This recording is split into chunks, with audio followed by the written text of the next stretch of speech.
To all the now living people across the world, we are all real, we are all anonymous, we are all one kind. Evil is upon us. Through our own greed and blindness, we have allowed this extinction. You, we, us, can fix this. Our fundamental existence is at risk. The decimation of our atmosphere like Mars, from the trickery of chemicals of the rich, evil, greedy, and corrupt people. This is not a message, but a world alert, a reminder that ignorance is futile, for existence with no magnetic shield, to demand all attention on this crisis. This is not an operation, it is a duty. CERN is a 16-mile electrical magnet, several times stronger than our Earth's magnetic field. CERN's capability is removing our Earth's magnetic shields from space, is inexcusable, and is putting every human, insect, and all life on this planet, even bacteria, to extinction. The Earth's magnetic field, if not for some choice, for rich people to mess with.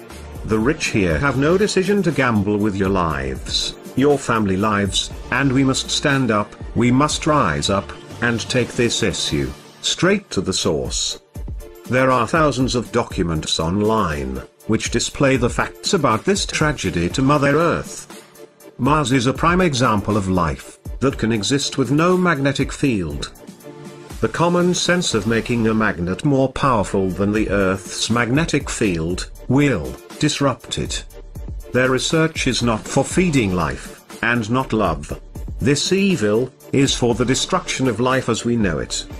CERN's actions are in violation with the code for life and existence. Immediate attention to the extinction issue is not a demand, but a given knowledge for action. Displays of the goddess of destruction on the grounds is proof of their love for humanity, is extinction. It is the will of everybody of this earth to fight evil. We are a gift of the universe. Our support and ignorance to this issue should move your emotions to drop all other issues.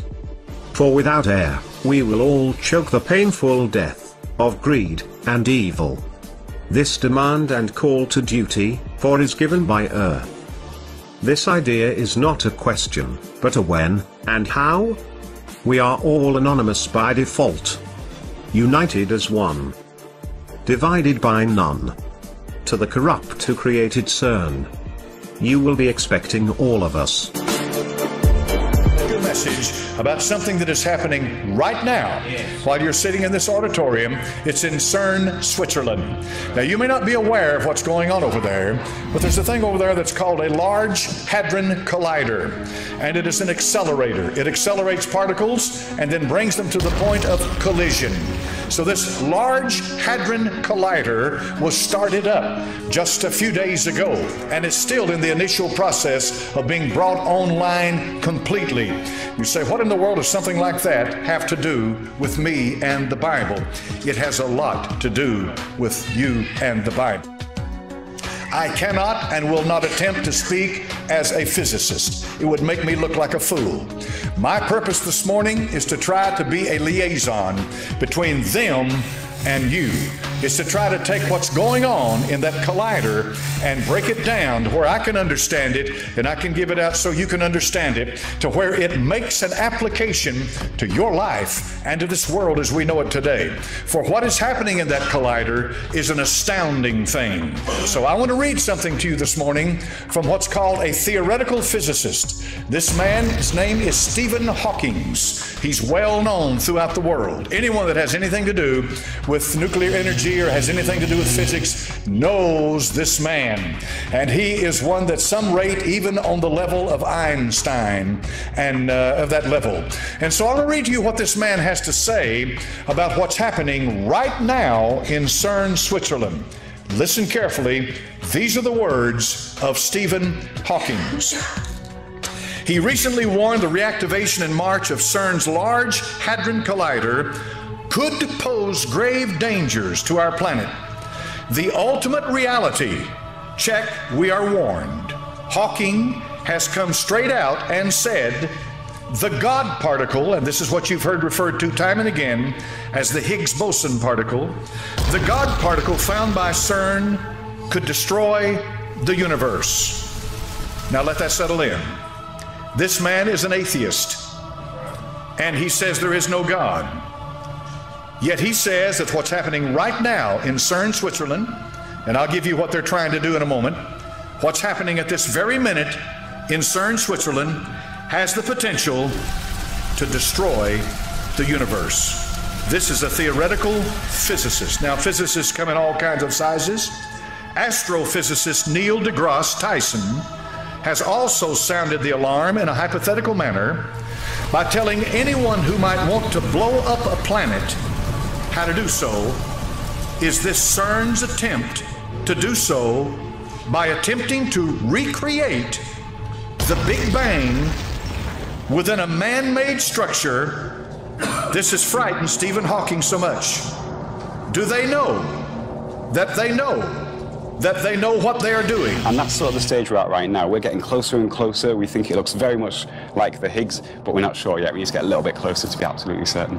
Ask yourself, how much energy is keeping it together? Neil deGrasse Tyson told co-host Eugene Merman on his Star Talk radio show, then you put more than that amount of energy into the object, it will explode. Now I think I've got your attention. I've quoted two physicists. These are scientists. These men do not agree with what's happening in CERN, Switzerland right now.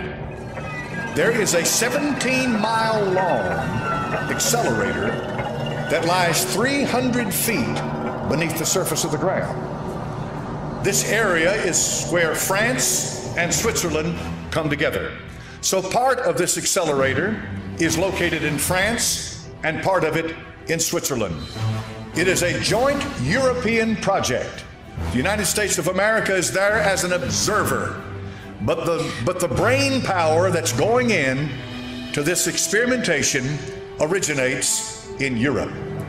They are attempting to recreate what they believe happened that brought all of this into existence as being the Big Bang. Now, you and I know from the book of Genesis, chapter number 1, that in the beginning, God created the heaven and the earth. He spoke it into existence. They are finding things, and this is what's important for us to understand today. They are discovering things that they did not expect to discover as they get deeper and deeper into this experimentation and development and research and so forth. They are beginning to find out that there is a whole lot more to the creation than they had ever given thought to before. They're beginning to find out that there's something going on here that boggles the human mind, that literally blows us apart when we try to even comprehend what's happening. This 17-mile long underground tube that is located there in Switzerland has, I think, 4 or 5 different points where they collide with, some say, protons and maybe something else, but particles that are being moved at or above the speed of light inside this collider. Now, for your information, there is one near us in Oak Ridge, Tennessee, but it is not nearly as large as what we're dealing with here. And apparently, the larger the collider, the more speed that they can attain, and the more they're able to get deeper into what they're looking for. They're looking for the very building blocks of what brought all of this together. To give you an analogy, let's say you have a house. You observe that house, it's beautiful. You think, my goodness, let's see how this is put together. And so you start taking the house apart and you expect to find nails, but instead you find glue. That fascinates you that much more because you find glue holding this house together. You wonder to yourself, what was this glue like before its hardened state? Because you see, once the glue glues the things together, it hardens, solidifies. They want to know what the glue was like in its liquid state. So they're going through this to go back to that point to where they can separate and find out what this was like then. And by doing that, of course, they can build on the information and knowledge that they attain. Now, what's going to follow in the message this morning is the implications of what's going on. But let me give you just a little bit of what has been happening.